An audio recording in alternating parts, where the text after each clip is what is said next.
I'm Corey Strumman. Welcome to the Rochester Rising podcast, where we amplify the stories of entrepreneurs in Rochester, Minnesota. Thank you for spending some time with us today to learn more about small business and the culture of entrepreneurship in Rochester. We hope that you learned something today from a local entrepreneur that can help you with your own journey. Rochester Rising is a part of Collider, a Rochester-based nonprofit that activates, connects, and empowers early-stage entrepreneurs in our community.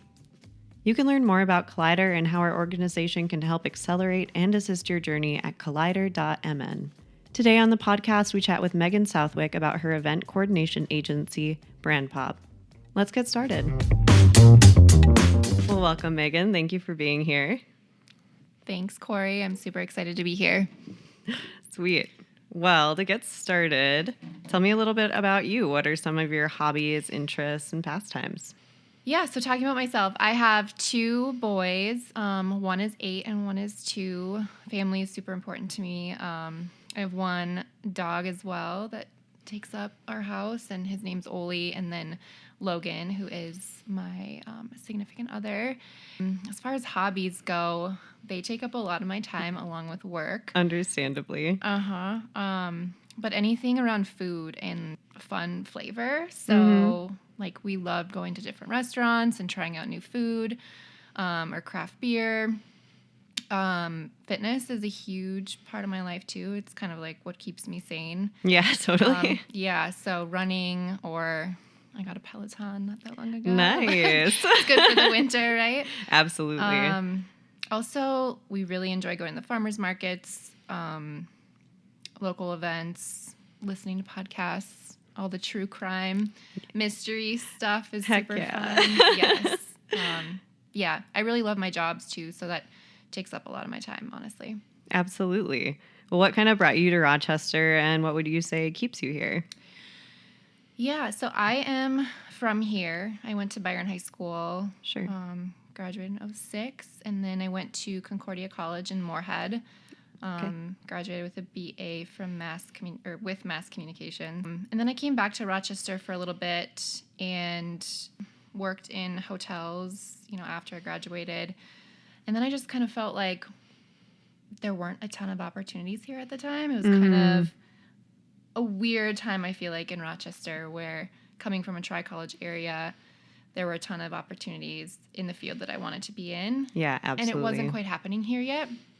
So I peaced out and left to San Francisco. So I was fun. there. Yeah, I was there for around 5 years. Loved it there. Loved the culture, the food, the energy, the events, and the distinct neighborhoods. Yeah. It's just super expensive. Yeah, obviously. totally. And I had Declan out there, and to be totally transparent, left a situation that wasn't serving us any longer, and came back to Rochester at that point. Was really in kind of a weird period in my life. Sure. Like, it was kind of, had lost a little bit of who I was, and the direction I wanted to go. I knew I was a mom, and that was awesome, but who did I want to be in addition? So finally landed a job at the chamber. And then, to answer your question, that community of colleagues, and then also the local business owners that I met, were just critical to me finding a place in Rochester. So that was huge. Also, I have to say, and I know you worked there before, but Cafe Steam was huge in terms of building a community and feeling like, hey, I could go there and see friends or grow business relationships or things like that. Yeah, so, absolutely. Yeah. I think that's a common thread, with the Cafe Steam community. It's opened up so many doors for so many people, which is cool that it's become a hub like that. Totally. Is there something about the Rochester community that made you want to start a business here? Yeah, I think it has a large part to do with the community piece, and that I consider this my home. I mean, I can love different parts of the world, but this is really, I think, what's home to me. And there's so much potential happening right now. I mean, Rochester, I feel like, there's so many people here doing cool things, and I see it daily, and there's just a want and a desire to be a part of that. and help influence the direction of Rochester in some way. So I think that's why. Yeah, cool. You touched on this as well, but if you want to expound upon it at all, your background in kind of work and education. Yeah. I'm kind of, not that I'm a job hopper, but I've like strategically kind of taken jobs that move skills in the direction that I think they need to be in to be where I am now. So getting a job at the chamber, that was huge and awesome. I loved that. I worked initially under Judy Bratz, incredible, and Becca Stiles-Nagosic, and they were great mentors for me at the time. And once Becca went on to bigger and better things, then I moved into her position as the events manager and took on more of an event planning and coordination role. Sure. And then from there, I went to the RDA, was the director of events and strategic partnerships there, and managed that core portfolio that a lot of people know, like Social Ice and Thursdays. And then from there, I went on to a really cool company called the Musicant Group, and they we worked together a couple times while I was there. And I officed primarily out of One Discovery Square, helped them kind of launch their communications and events program to amplify those stories of the tenants and just build community within that space and then outside as well. This is like a long ramble because there's totally good. I told you I'm not a job hopper, but it kind of feels that way in a good way.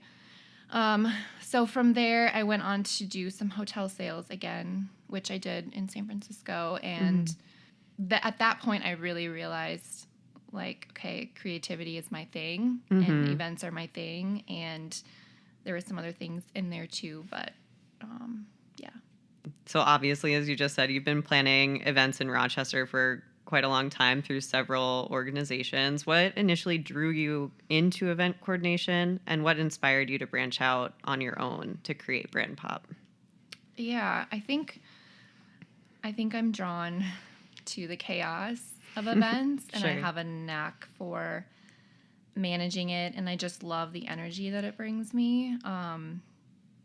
I think, so what initially drew me to event coordination was the ability for me to release that creativity inside of me. I think there are so many different facets of events and different kinds of events, and the opportunity to work with so many different people and, between partners and vendors and other businesses that just really, I think, inspired and motivated me. As far as starting Brandpop, there were a lot of reasons. I think because I did it in a COVID environment, a really strong motivator was the flexibility that I needed, having 2 kids. Totally. I had wanted to start a business for a really long time. I think I started maybe like 10 to 12 websites in the last 10 years, just with different businesses. Totally. But nothing really stuck. And then at that point, having gone back to sales, I really was like, okay, events is the right thing for me. Sure. Yeah, sometimes we have to take those not necessarily wrong steps, but steps maybe in the direction we don't actually want to go to realize where we do want to go. Totally. Yeah. Awesome. What would you say were some of the challenges or barriers you faced while getting Brandpop started? Yeah, that's a good question. I think the biggest challenge was understanding that nothing is going to be perfect out of the gate. So just get out there and do it. And luckily, I'm, pretty optimistic in that I think if you have good intentions and you forge or try to forge good relationships with people, things are going to work out. And Brandpop has evolved a lot since it first started. I mean, it started out as spot-on mobile food markets, but I realized from the get-go that, hey, I need to provide some sort of proof of concept of this before I get any buy-in, because that was supposed to be these neighborhood food markets. But there are a lot of, city permitting and regulations and funds and other things that need to happen before all of that. So it definitely evolved into more of the direct to client relationship that it's in right now. Yeah, absolutely. Tell me a little bit about your client experience and what people should expect while utilizing your services and kind of what services you offer. Yeah, it's kind of a gamut right now. I love the branding side of events. I love event coordination, execution, and I can, do specialized experiences as well. But personally, I really like to dig into what the goals are and what the strategy is behind it, who their audience is, and formulate a sound plan behind that and figure out the missing gaps and, hey, what can we do in addition to what your original goal or dream or wish was, and take it further, because I think there's always room to do something bigger. Have you ever felt that being a female entrepreneur made it harder to start your business, or being a woman kind of in the events industry, if you ever came across any roadblocks? Honestly, not so much being a female entrepreneur, and I'm kind of lucky to say that because I don't think everybody has had that same experience. I think being a female in the corporate FTE world was a little bit different for me, and I think that's in many ways what pushed me and drove me to create my own business. And I think that's kind of important to talk about too, or the difficulties that females or people that identify as female have with working in that environment, whether it's like job titles over pay raises that are well deserved, or saying you should dress differently, or things like that. Those sort of instances were a little bit challenging, but I think in the end, motivators for me to go out on my own and create a space in what I hope to be a space. I hope to grow this team and create events where everybody feels like they belong and like welcomed, and you can be whoever you are without feeling like you're always climbing this crazy ladder. Yeah, 100%. Well, tell me a little bit about Lot 31. I've been seeing some things about it, and it looks super cool. So tell me a little bit about how that event came about, and will it be a long-term series of events?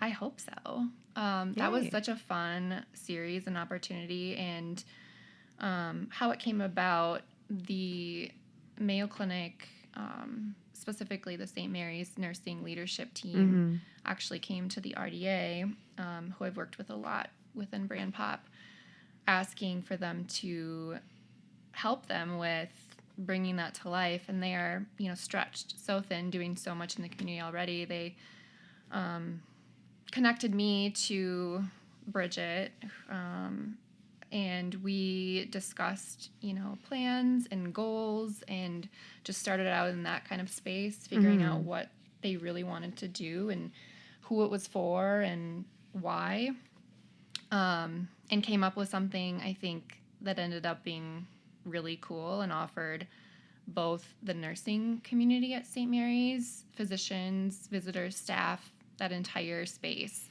the chance to take a break from work, and come outside, enjoy the nice weather, interact with local vendors, something that they can't do with Thursdays because it's so far away. So that was one of their main goals.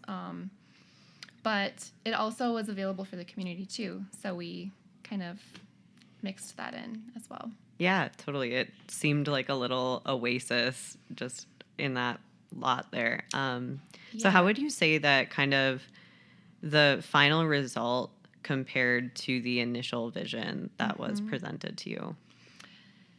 Yeah, the initial vision, I think they really just wanted something to happen. They wanted vendors there. They knew that. They had seen it in other cities where Mayo campuses reside, and they just wanted something to happen. But I think we connected and we talked about, okay, how can we make this somewhere where people form new connections, or They haven't seen each other maybe in a while, or it's just been such a crazy world for them the last few years, and just to give them a break, and then also to support the local businesses and vendors.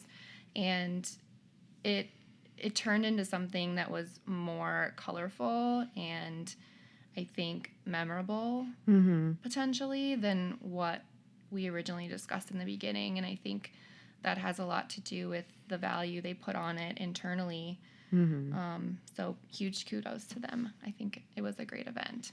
That's awesome. And it's great that Rochester gets kind of presented a pretty rich network of both food trucks and vendors for you to draw from. Like, I feel like in the last few years that really has jumped up, and the opportunity to experience those different small businesses has been huge. Totally. And that's something that Brandpop really is all about too. We want to connect people to local food trucks or carts or just, brick and mortar businesses too that want to branch out and have a tent somewhere. That's something that I'm super passionate about and want to amplify for the community. Yeah, absolutely.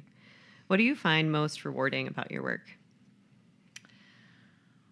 I think I love variety, and I love being able to work with so many different people and have an influence on the community in the ways that we do. I think events are so powerful. And in a post-COVID world, I think it's really important to talk about that events are not dying, and I think they're more important and relevant than ever to bring people back together and find common ground.